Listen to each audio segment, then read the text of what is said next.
I was not robbed in the night. I was not struck down by a stranger. I was taken from by my own blood, in daylight, with a handshake and a promise. And I spent the rest of my life making sure no one ever got close enough to do it again. That was my real mistake. Not trusting my brother. Letting what he did turn me into someone who trusted no one.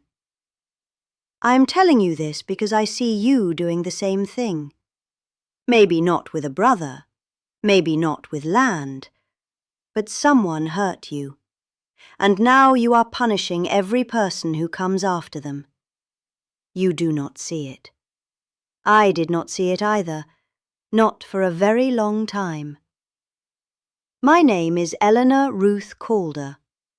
I was born in 1840 in Albemarle County, Virginia, on a piece of land my grandfather had worked with his own hands. It was not grand land, it was not rich soil, but it was ours, and that mattered more than I understood until it was gone. My father died in the autumn of 1863. My mother followed him less than 2 years after. The grief of losing one parent will hollow you. The grief of losing both in quick succession will change the shape of you permanently. I know that now.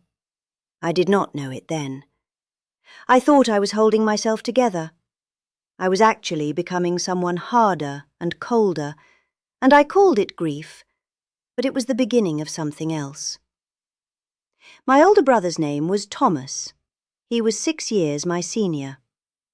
When our parents died, he stepped into the role of head of household the way men did then, the way everyone expected, the way no one questioned. He told me he would handle the estate. He told me not to worry. He told me the land would be divided fairly once the debts were settled and the paperwork was done. I believed him. He was my brother.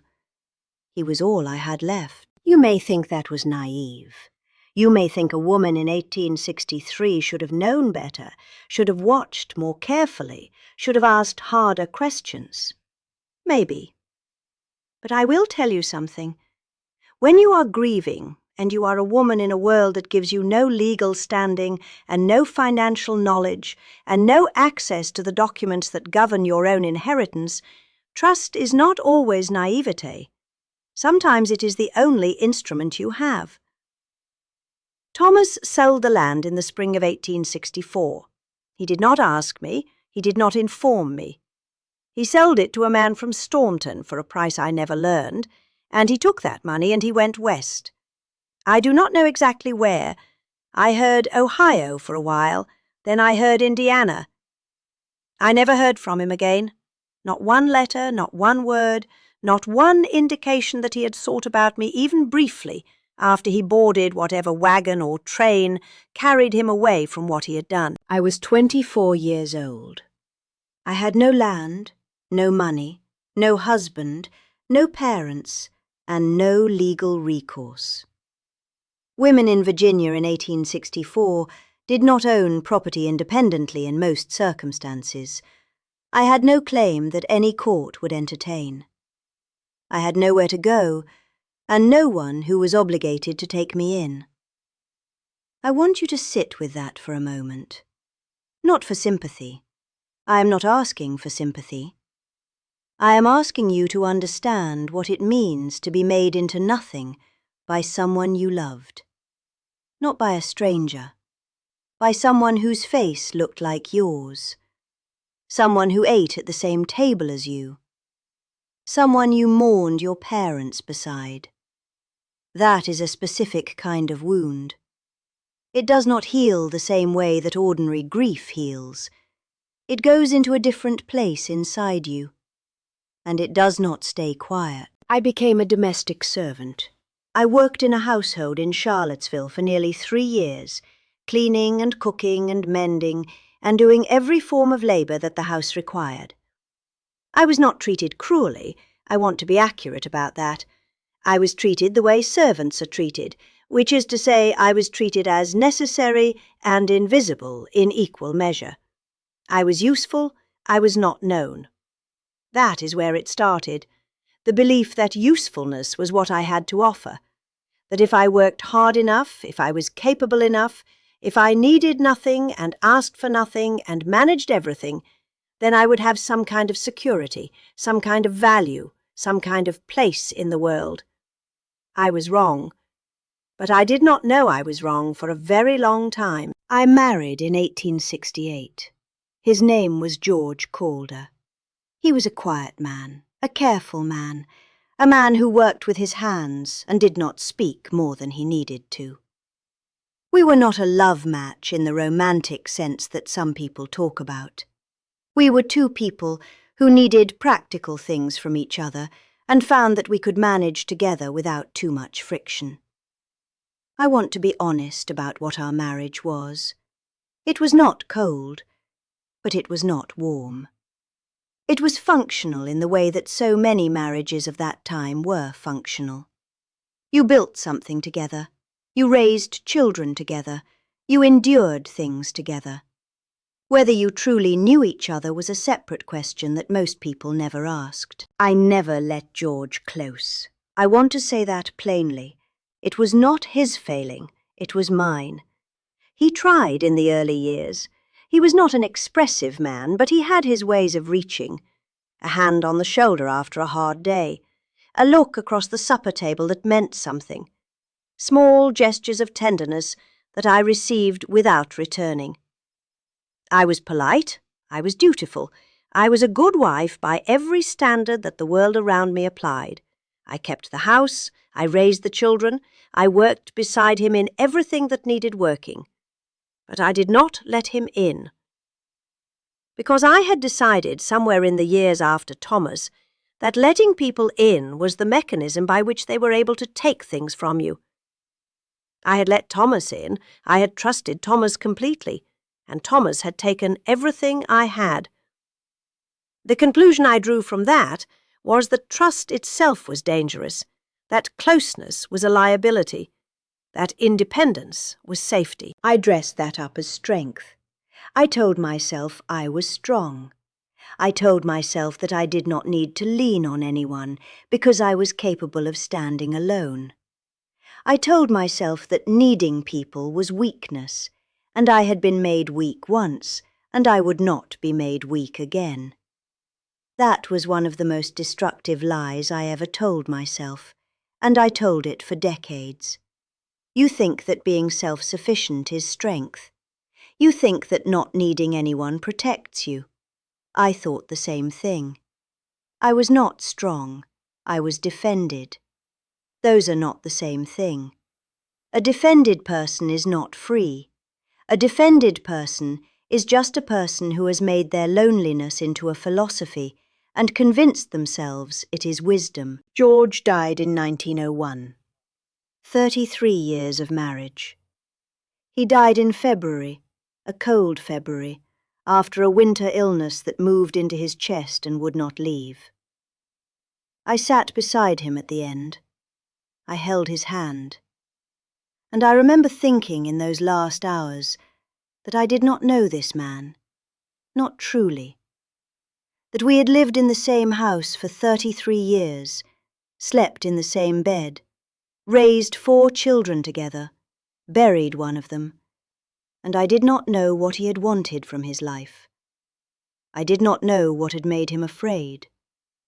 I did not know what he had dreamed of before he was old. I did not know because I had never asked, and he had stopped offering because I had made it clear, without ever saying it directly, that I was not available for that kind of knowing. When he died, I grieved.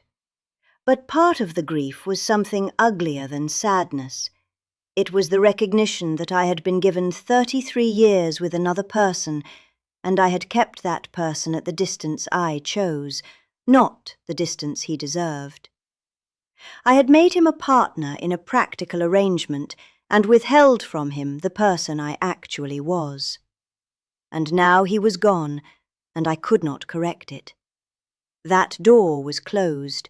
It would never open again. That is what I want you to hear. Not the story of George dying, but what it means when someone is gone and you realize you chose a smaller version of that relationship than you could have had. You chose safety over closeness. You chose walls over windows. And then the person is gone, and you are standing on the outside of your own life, looking at what you built, and understanding that you built it smaller than it needed to be. You are doing this right now. Someone hurt you. Someone took something from you, or left, or lied, or failed you when you needed them most. And now you are making every person who comes after them pay for it. You are holding back. You are keeping your distance. You are managing people instead of knowing them. You are watching for exits before you have even walked through the door. You call it being careful. You call it protecting yourself.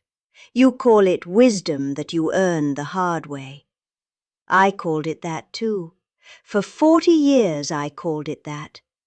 I was building a life out of distance and calling it dignity. My brother Thomas took my inheritance in 1864.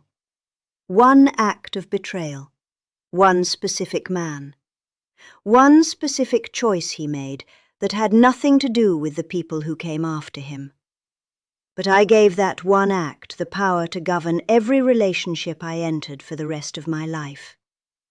I let Thomas take the land, and then I let the wound that Thomas left take something much larger. I let it take my marriage. I let it take my friendships. I let it take my children's closeness, in ways I will tell you about in a moment. I let it take my capacity to be known by another person. Thomas was gone by 1864. But I let him stay inside my life for another 50 years, guarding every door, turning away every person who tried to come close. He did not deserve that kind of power. He was not worth it. No betrayal is worth that. I had 4 children. 3 lived to adulthood. 1 died in infancy, a boy we named William, who did not survive his first winter. I have thought about William often over the years, not always in grief, sometimes in something more complicated than grief. Because William was born before I had completely hardened, and I remember holding him with a softness I did not allow myself later. I remember being open in those first weeks of his life, in a way I was not open again for a very long time. My other children, the ones who lived, grew up with a mother who was capable and present and cold in the ways that mattered most. I did not abuse them. I fed them, clothed them, kept them from harm. I taught my daughters to work hard and ask for little, and manage their own difficulties without complaint. I taught my son to be steady and to keep his feelings internal, because feelings made you vulnerable, and I believed vulnerability was dangerous. I taught them what I believed. That is the most frightening thing a parent can do. I gave them my own damage as instruction. My eldest daughter, Clara, moved to Tennessee when she married. She wrote letters in the early years. I wrote back, but my letters were full of practical information and empty of the things that would have made her feel known. How the crops were doing, whether the winter was harsh, what needed fixing on the house. Nothing of myself. Nothing of what I felt or feared or missed. After a while, the letters from her came less frequently, and I told myself that was natural. The children leave and build their own lives, and that is how it should be. I told myself I was not hurt. I was lying. I wanted her letters. I wanted more of them. I wanted to know her life, her children, her worries, what made her laugh.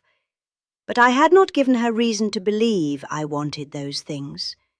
I had trained her, by years of careful example, to understand that her mother received practical information and gave practical information in return, and that deeper offering was not part of what we did together. She was not withholding. She was following the rules I had set. I had set them so early and so consistently that she did not even know they were rules. She thought that was simply how we were, how we had always been. That is the cruelest part. You can damage your children's understanding of closeness, and they will never blame you for it, because they will think the distance is simply the natural shape of the relationship. They will not know that it was a choice you made. They will not know because you made the choice before they were old enough to see it being made. I see now what I taught them. I taught Clara that love looks like competence. I taught my son Robert that feelings are private and silence is dignity. I taught my youngest daughter May that mothers do not need comfort, that mothers give comfort, that asking your mother how she truly feels is not something daughters do. I taught them that without a single lesson, just by living that way in front of them for 20 years.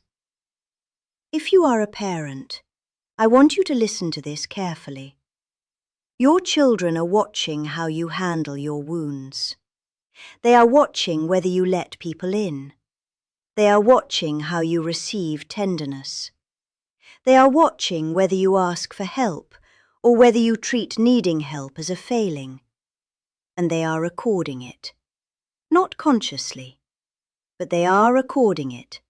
And they will replay it in their own lives, and they will call it their personality, and they will not know it came from you. The winter of 1903, 2 years after George died, was the loneliest time of my life. I was in my 60s. I was living in the same house I had shared with George. My children were grown and scattered. Clara was in Tennessee. Robert had moved north for work. May was nearby but had her own household, her own children, her own life that did not center on her mother in the way I had once imagined children's lives might. I was alone in that house in a way that had nothing to do with how many people were or were not present. I had made myself unreachable over so many years that even the people who loved me did not know how to reach me. Not because they did not want to, because I had made the path too long and too uncertain, and they had stopped trying to walk it. Loneliness in old age is not built in old age. I want you to understand this. The loneliness I felt in 1903 was constructed across 4 decades of deliberate distance. I built it, one withheld confidence at a time, one unanswered gesture at a time, one moment of pulling back when I should have leaned in. I built it so slowly and so carefully that I could not see what I was building until it was finished and I was living inside it. And it was finished. That is the part that no one tells you. There is a point at which the architecture of your life is set, not because it cannot change, but because the people who might have been part of something different have adjusted to what you gave them. They have made their own peace with your distance. They have found other people to be close to. They have built lives that do not include your closeness, because your closeness was never reliably on offer. And changing that late requires an honesty and a vulnerability and a willingness to be seen that is much harder to produce at 60 than it would have been at 30. I tried in those years after George died. I tried to soften. I wrote a longer letter to Clara. I asked May to stay for supper more often. I asked Robert in one letter how he truly was, not just how his work was going. These were small attempts. They were genuine. But they landed oddly because they were so different from what I had always given, and the people receiving them did not quite know what to do with this unfamiliar version of me. And I did not persist. When it felt awkward or uncertain, I retreated, because retreat was what I knew. You think you have time to soften. You think there is a future version of yourself that will be more open, more willing, more honest with the people you love. You are waiting for the right moment. the right conversation, the right circumstance that will make it easier. I thought that too, for a long time. The right moment never came, not because life did not offer moments, but because the person I had become was not built for walking through them. Softening requires practice. It requires the habit of softening. If you do not build that habit early, if you do not exercise it regularly, it becomes genuinely difficult to produce when you most need it. Your defensiveness becomes structural. It becomes the default position of your whole self. And dismantling it late in life is not impossible, but it is much harder than you believe it will be. Now let me tell you something about Thomas, about what I came to understand about him in the years when I had enough quiet to think clearly. Thomas was not a monster. That is the part that took me the longest to understand, and that I resisted for decades because it was easier to have a monster for a brother than to have a complicated man who made a terrible choice. A monster you can simply hate. A complicated person requires more of you. Thomas was the oldest son in a household that was already struggling before our parents died. He had watched our father go into debt trying to hold that land. He had watched what debt did to a man, what it did to a family. He was afraid.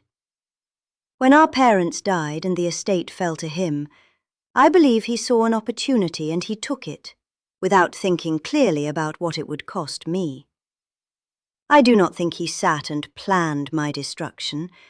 I think he saw a way out of something he feared, and he took it, and he told himself enough stories about it to keep moving. That does not make what he did acceptable.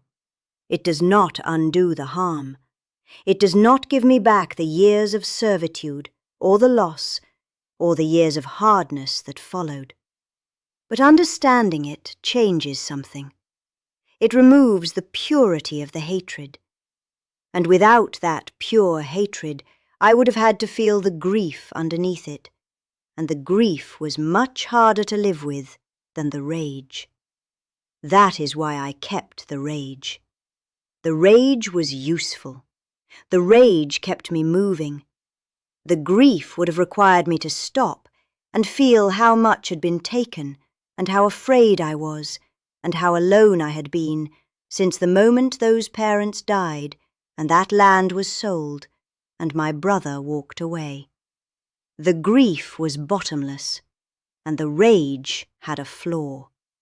So I chose the rage, and I dressed it up as justified, and I pointed it at Thomas even when Thomas was not there, and eventually I pointed it at everyone who came close to me, and I called it self-protection. I gave Thomas 40 years of my life, 40 years of keeping people at a distance, 40 years of choosing walls.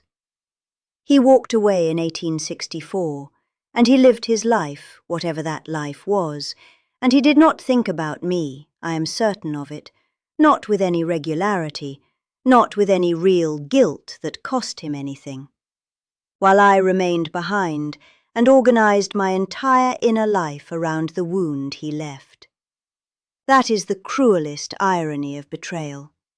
The person who hurt you is almost never still suffering over it. They have moved on. They have made their accommodations with what they did and gotten on with living, while you remain the keeper of the wound. While you build your life around protecting yourself from something that is already over. I am not telling you to forgive. Forgiveness is a word that gets used too easily by people who have not been truly betrayed. I am not certain I ever forgave Thomas in the clean way that word implies, but I understand now that forgiveness is not primarily about the person who hurt you. It is about stopping the construction. Stopping the building of walls, stopping the arrangement of your whole life around the protection of a wound that the person who gave it to you is not even tending anymore. You are carrying something. I know you are. Someone in your past did something that changed how you move through the world, and you have been careful since then. Careful about who you let in. Careful about how much you give. Careful about how close you allow people to stand. You have reasons for that carefulness. The reasons are real. The pain that produced them was real. But the people who are close to you now did not do that thing, and they are paying for it. Your husband or your wife is paying for it. Your children are paying for it. Your friends, the few you have kept, are paying for it. And they do not know why, and you may not even know why. And everyone involved is simply living with a distance that has no clear origin anymore, that has just become the weather of your relationships. I did not understand this until very late, until I was sitting in a house full of my own silence, and understanding that I had built that silence myself, carefully over many years, from the materials of one man's betrayal and my own fear. My brother's name was Thomas. He hurt me.